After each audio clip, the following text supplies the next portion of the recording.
mashabiki wa Simba Sport Club. Kwanza kabisa nitoe pongezi kwa rais wetu wa nchi ambaye ametusupport sisi wana Simba kwa kutoa usafiri kuelekea kule Morocco, lakini pia kwa mkuu wetu wa mkoa wa Singida. Kwa kweli tunawashukuru sana. Hii ni maana kwamba wanataka kuonyesha kwamba wanaungana na sisi katika swala zima la michezo kama vijana.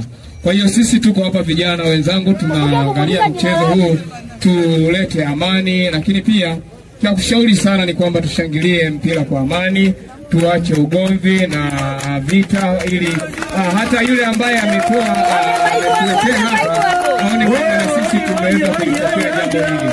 Lakini jambo jingine manake ni kwamba jambo hili linatushawishi kwamba kama vijana pamoja na wazee tulioko hapa, basi tujiandikishe kwenye kitabu kile cha kupiga kura, ili siku hiyo basi tujitokeze kuchagua viongozi wa namna hii ambao wanatuunga mkono katika masuala haya mazima ya michezo. Asanteni.